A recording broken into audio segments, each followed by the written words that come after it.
Rolo. We kind of went over some stuff here. But now, if I gave you a graph and I asked you to make the modifications, the first thing you'd do is slide it to the left 1. We'd take it, stretch it vertically times 3, and then when we're done with that, we'd move it up 7. So is there going to be like graphs on the test so we can like move it? So kind of like that worksheet that we did that one day? Yeah. This one, right? Yeah, this one, right. Yep. Yep. Okay. Anything else you have questions, concerns about before we go on to some new information?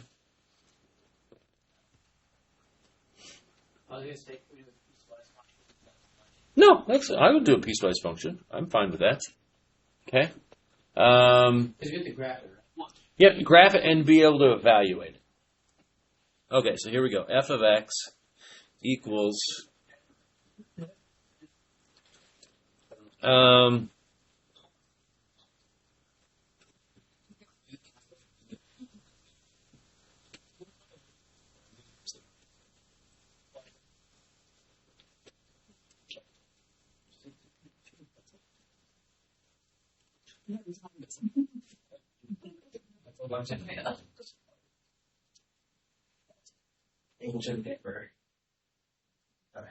okay, so here we go. We're going to graph this real quick.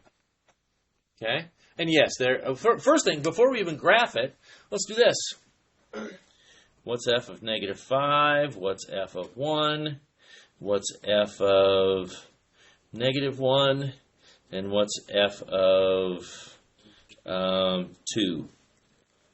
Okay, what's f of negative 5? Well, but what is f of negative 5? I agree, we're going to use the x squared plus 1. 26. 26. What's f of 1? 3. What's f of negative 1? 3. What's f of 2? Square root of 3. Good. And then we can graph it from there. You know, it's just, you need to be able to evaluate, and then we're going to move on from here. Which one did the f of negative 1 go?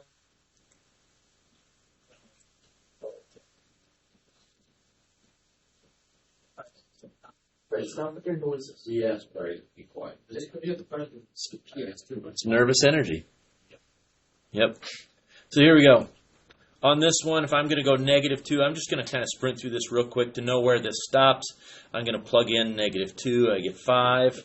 1, 2, 3, 4, 5. It's going to be a closed circle. If I plug in negative 3, that's going to be 10. So we're coming down like this. Okay. From negative 2 to 1, it's going to give me an answer of 3. So,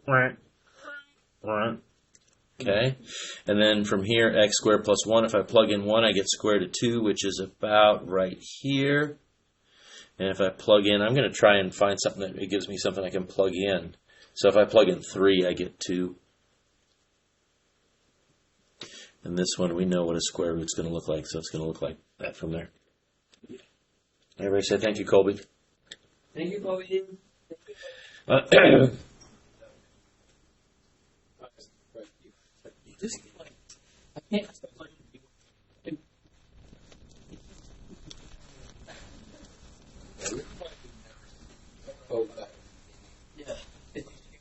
Oh, I'll work on it. I'll work on it. After 5, if you punch me and be like, sticks me in the locker and taking me back to the 1980s. Okay. Anything else? Anything else? Okay, let's move on. Chapter 2.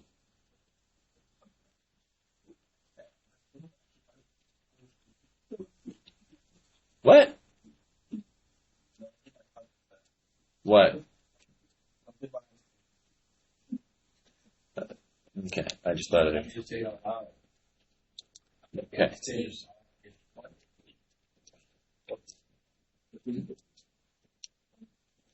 Okay. So first of all, chapter 2. Chapter 2 is all about power, polynomial, and rational functions. Okay? So let's just talk about the whole chapter here as a whole. Power functions would be like x to different powers. When the powers are positive, when the powers are negative, when the powers are even, when the powers are odd, stuff like that. Polynomial is the big old chain of different powers of x, and what those graphs might look like and stuff. Rational functions are like fractions made with a bunch of x's. Where we might have x squared plus 1 on the top and x squared minus 7 on the bottom. So this one has, there's going to be parts of this that'll be pretty smooth. There's going to be parts that you'll go, oh, but hopefully every section will challenge you just a little bit. Okay?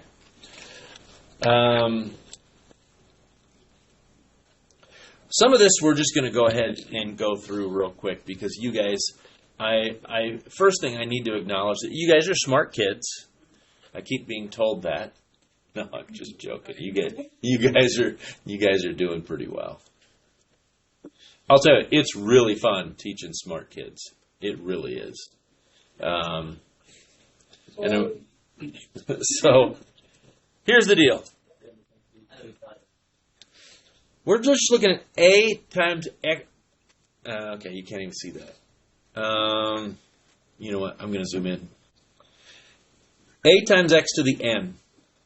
A times x to the n is going to look a couple different ways depending upon this power. You guys know that if it's even, it's going to either both open up or both open down. Right? X to the second, x to the fourth, x to the sixth. They're all going to have the same end behavior, either both ending positive or both ending negative. Okay? And then you guys know that if A is positive, it opens up, and A is negative, it opens down, right? One thing I want to do real quick, though, just to see if you understand what it is and why, is I want to compare x to the second and maybe x to the fourth. Okay? So if I would do x to the second, so y equals x squared, we get this graph right here, and it's not the best graph because I didn't use graph paper.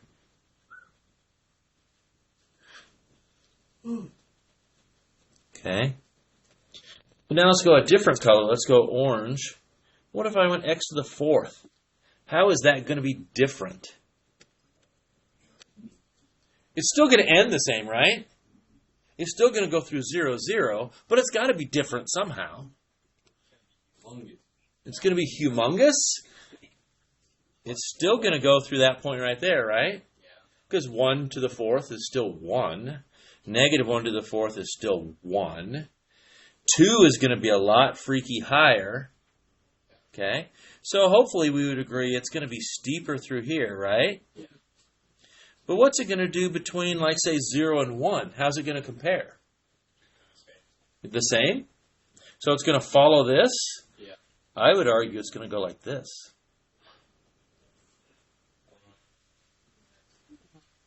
And your response lets me know that I'm doing the right thing. Why is this lower through here? Think about it. I'm raising something to the fourth power instead of to the second.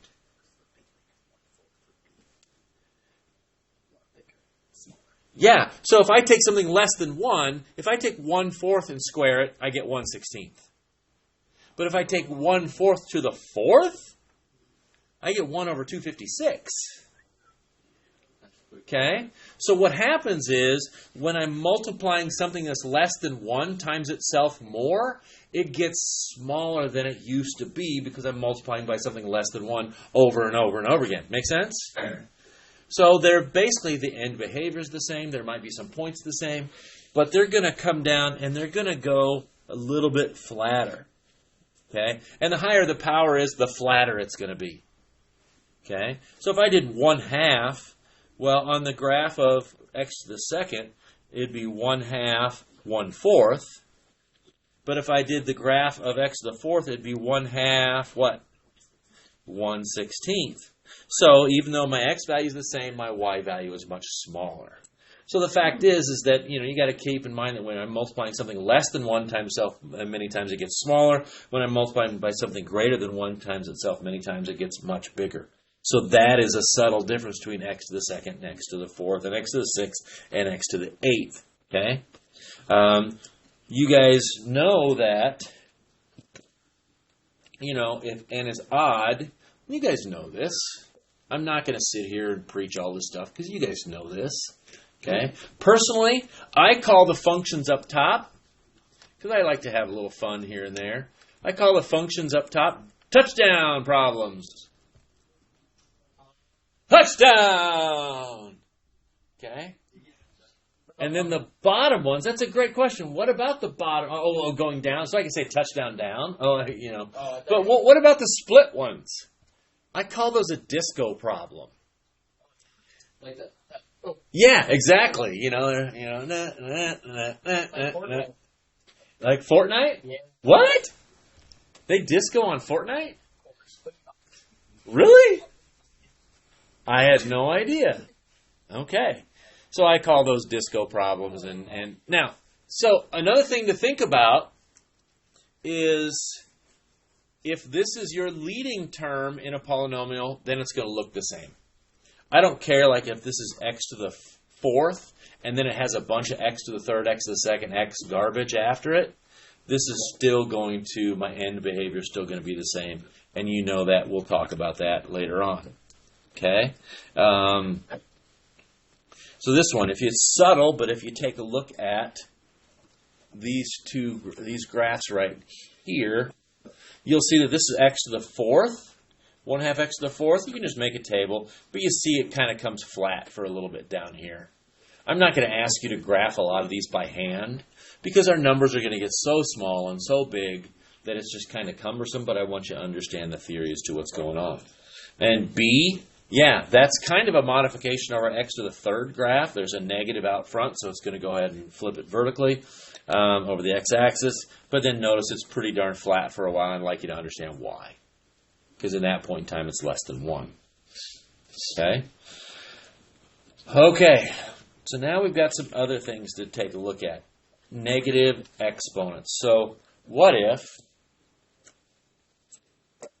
I said, let's just take a look. I don't know. Y equals x to the negative 1. Well, you guys should know what that is. It's one of our parent functions. Oh, by the way, how many parent functions are there? Do you think I might ask you to sketch all 8 of those tomorrow? Yeah. Yeah, I don't know. I just might. Name them too. Just name them. I'm sorry, just sketch. Just sketch. And honestly, I'm not really worried about specific points on this one because you've got enough stuff to worry about. Because this thing, as I wrote it now, I thought about paring it down. It is 7 pages. No, it's not. It's 3. It's front and back of one and front of another. Okay. So x to the negative 1 is going to look like this.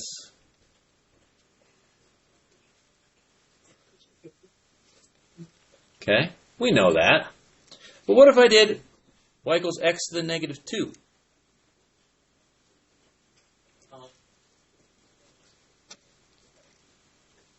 Now it's x squared instead of x.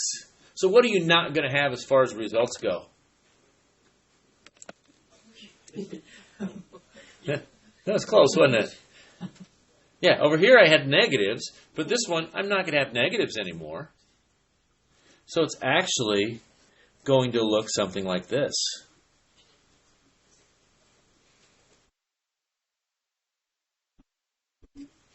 It's going to be a little bit flatter than this because we have a higher power of x, but that's what 1 over x squared is going to look like.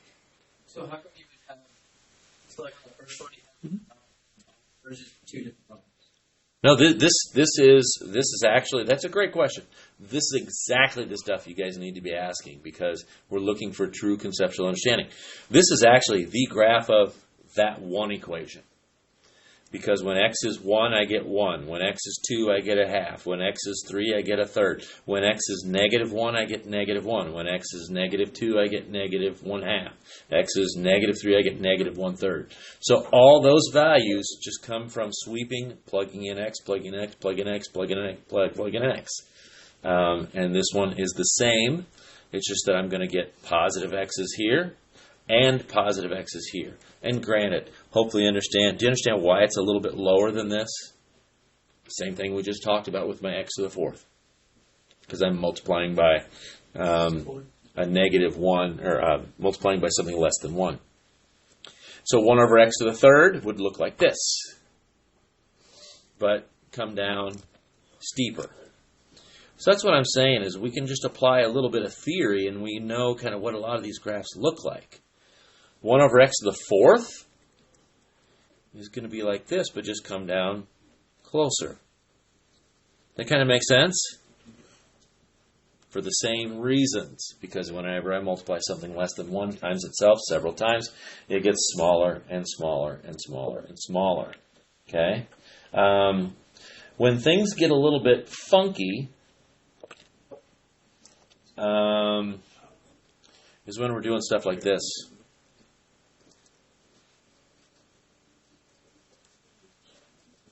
X to the 5 halves. Okay. Could you try to 2.5, I could see that, but 2.5 in this case, while it's correct, really doesn't help me a ton. The thing that might help us is this, the square root of x to the fifth, or the square root of x to the fifth.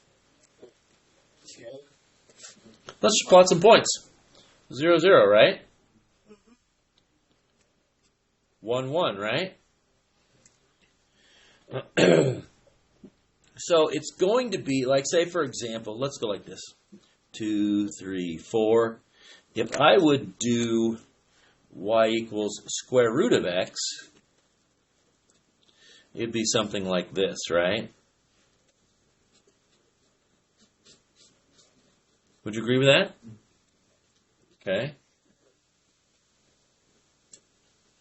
So now this one's going to be a little. Oh, that's no. But hold on. I just messed up. I'm trying to walk you down the wrong path. Okay. Okay. Well, I can fix this. There's the square root of x. If I did the cube root of x, it would even look like this. It'd be a little bit flatterer. Okay? Don't write this down. Just kind of watch. So this would be the cube root, or x to the 1/3. This would be the square root. If I did like the fourth root of x, it would be even flatter. Okay? What would this one be?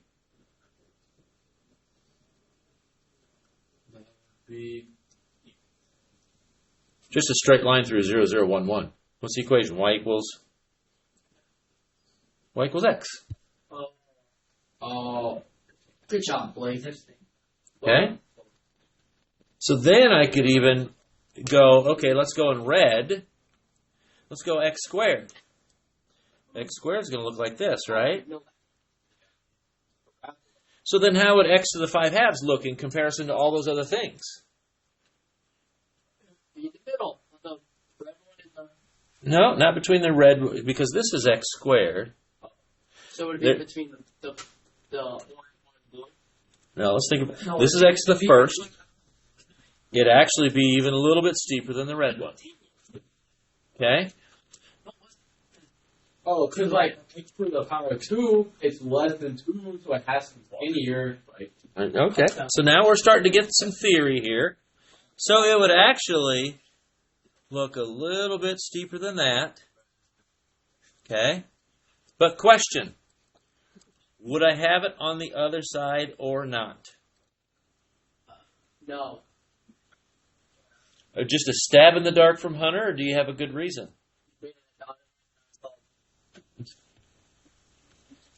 Okay. Okay, well maybe I'm just put it there to get your focus there. Okay, this is, what does this 2 mean? Not divide. Well, yeah, it's true, but as far as mathematical operations on the x. it compresses. No, it's the square root, right? It's the square root. So this thing is made up of 2 things. Raising it to the 5th, and then square rooting it, or square rooting it and raising to the 5th. So will I have something over here or not? Can I square root negatives? No. So this one is just going to have a restricted domain. It's just going to be on that side there. Okay? So you're exactly right, Hunter. Okay? I was not. So from here, you can see what happens when we increase our powers of x. You know, all these things are related. And there should be some theory that you understand in your head as far as what's going to happen with all this stuff. Okay? Okay.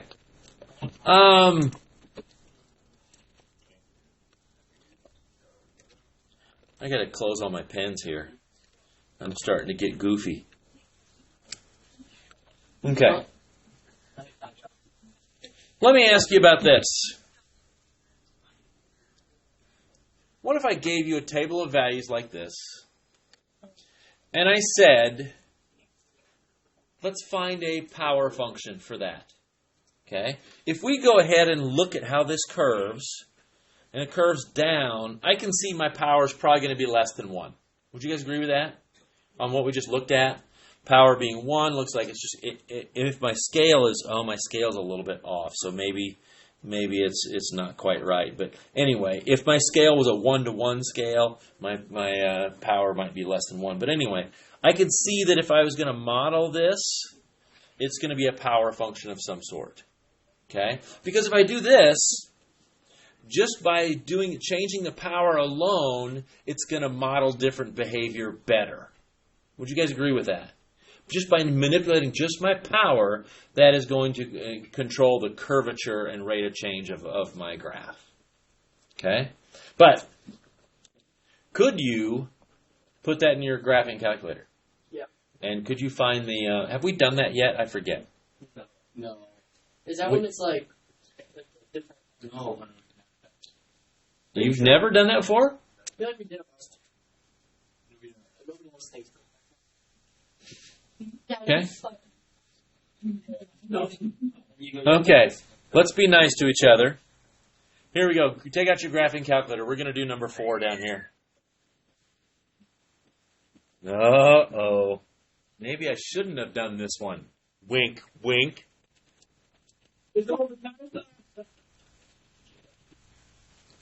Okay. Stop it. Bryce, honestly, if you are making any sort of negative comments about other people and stuff, that's going to stop. That's all. Oh, that's Well, okay. Okay, so here's the deal. You're going to start here, and our goal is to... I need to stay next to my microphone. Our goal is to put this data into my calculator somewhere, and then our goal is to do a scatter plot. And then we're going to have the calculator find a model of best fit for us. And then we're going to evaluate some things. Okay? How many people, raise your hand if you even slightly remember doing this? Okay, so you've done it. It's there somewhere. Okay? Usually if a couple people remember it, you've all done it. It's just that for whatever reason, since you didn't do it, throughout the year, it got lost. Okay. So here's the deal. I'm gonna zoom out here just a little bit. The buttons we're gonna need are down here. We're gonna do stat. This button right down here. Stat. We're gonna use that one quite a bit. Okay? Why? Because we're dealing with statistics. So if I hit stat, and I'm gonna go ahead and edit my statistics. So let's hit enter. Now, carefully. We need to clear these. We do not delete these. We clear these. So you need to go up to L2 or L1. It doesn't make any difference to me. And I'm going to hit clear. Do not hit delete. If you hit delete, that deletes L2, and then I've got to rebuild it by rebooting the whole calculator back to its original specs. There's no way to replace it. So I'm going to hit clear, but notice nothing happens until I come down. So I'm going to clear out both my L1 and L2. Okay, go ahead. Clear out both your L1 and L2. Okay. Where'd my L1 go? Well, they won't clear, actually. I'm clicking. Well, but you got to scroll back down. Enter. What the heck? Okay, so here you go. So now let's just put these in. 10, 20, 30, 40, 50, 60, 70. Okay, and I'm just going to put these in. I'm not going to say them all. Can you see them? I'll tell you. I'll zoom in well enough so you guys can see them. You guys all the way to 70? Yes. Okay. Oh, it's fine.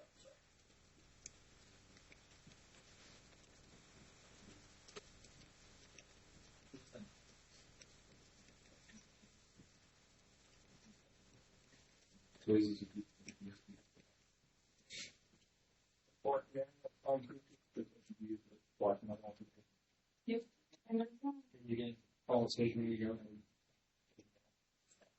And you can shoot in the charter. Do that one day. We're all doing this one. Okay, we only have a few minutes left. So here's what we're going to do. We're going to do a couple shortcuts. I would like you guys to be able to select your window on your own. Your window is going to be from like 10 to 70 or whatever. There's a shortcut. Go zoom, which is that top button here. If you come down where it's out of view, you go down to stat, zoom stat. What that's going to do is it's going to come down to, oh, I forgot to do one thing. Gosh, darn it. Okay. What that did is it just sized our window. We might have to do it again. Okay. Up in the left corner, y equals, hit that. If there's any graph, you need to get rid of that. Okay. Go up to plot 1, hit enter. That turns that plot on. There's some situations where you might have to configure your plot a little bit differently, but in this case, it's already done. Okay. Zoom. Let's go stat again. And we should get that situation right there. Okay? Yeah. Which one's the box? Yeah, mine's the box. So we're straight. Oh, okay. It's box of whisper plot. Second one. So what we got to do is go stat plot. No, second stat plot. Come down, enter, Okay. and then That one? enter. Yep. Go. But now you have to do zoom stat again. Got it. Okay? Get it? Get it? Sweet. Got it?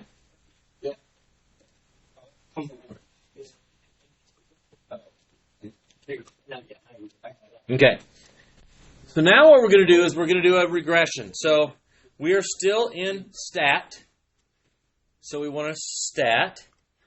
And right now we wanted to do some calculations for us. We're going to go over to calculation. And then we're going to come on down to power regression. PWR regression. Sorry. Stat, calc. Stat button, and then calc.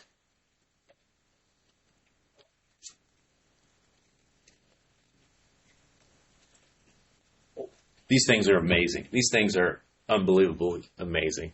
The very first one came out when I was in high school. It was the TI-81. It was so primitive. These things are just freaking phenomenal now. So enter.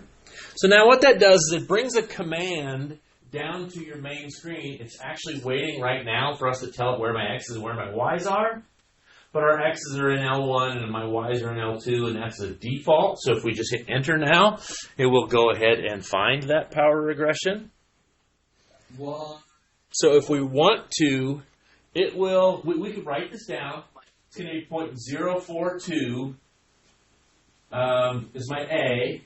So 0.042 times x to the 1.998. Which doesn't surprise me. The laws of physics say that's going to be a quadratic situation. Okay? So now this is where the magic's going to happen. You got that?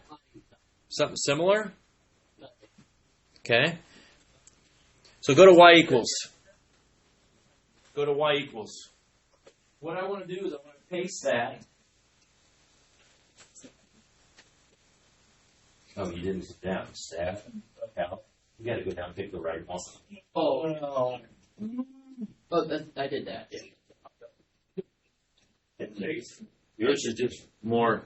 Okay, so here's the deal. I want to paste my equation right there. That equation has a variable A and a variable B that we want to paste there. Find the button that says vars. Find it? Yeah. Okay? It's right here. I used to have a shirt with a graphing calculator on, but I can just go push here, and I just threw it away. I can't believe it. So vars. Where do you think I should go? Vars what? Statistics. And then what? And then, I want the whole equation. oh, EQ. And then regression. Regression equation. So if I hit enter, then it'll bring it down there, hit graph, and then it shows that it fits quite well.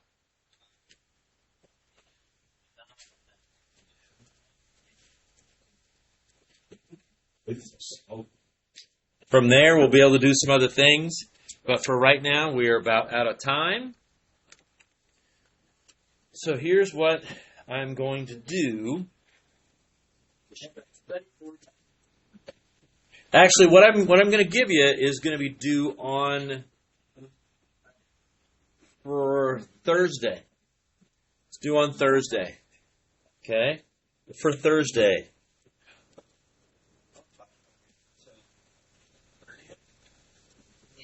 just wait, okay? Okay. Here's what I'm going to do. On some of these, well, I'm just going to do a couple, but I want you to do everything they're asking you to do. So I'm going to go 7, 9,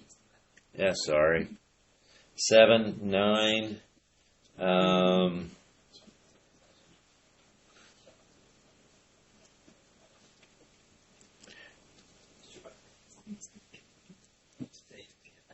27,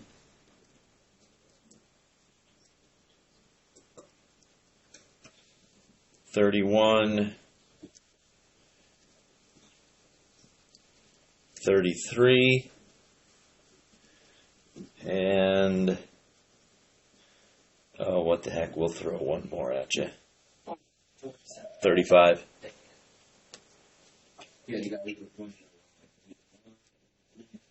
Yeah, I could have gone 31 through 35 odd, huh? But yeah, test tomorrow.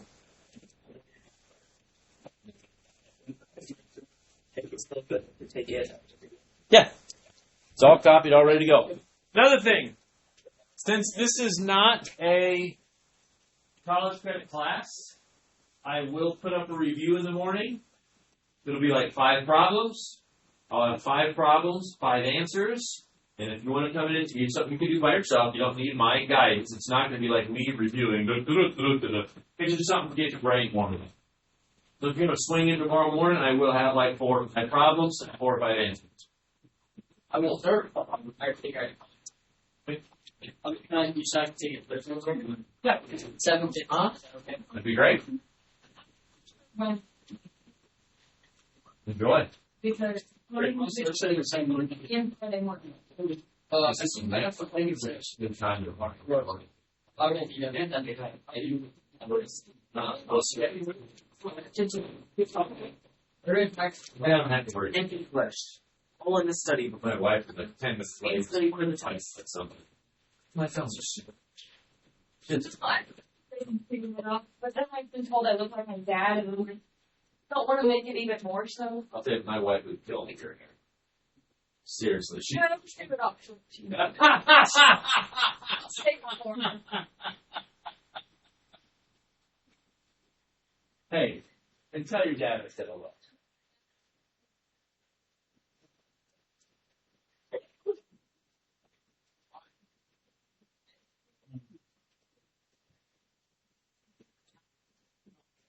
Good afternoon. How you doing? Good.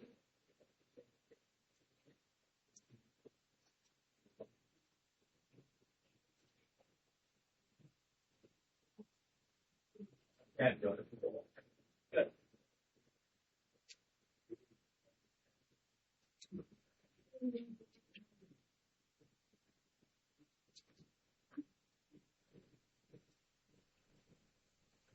start today, by the way.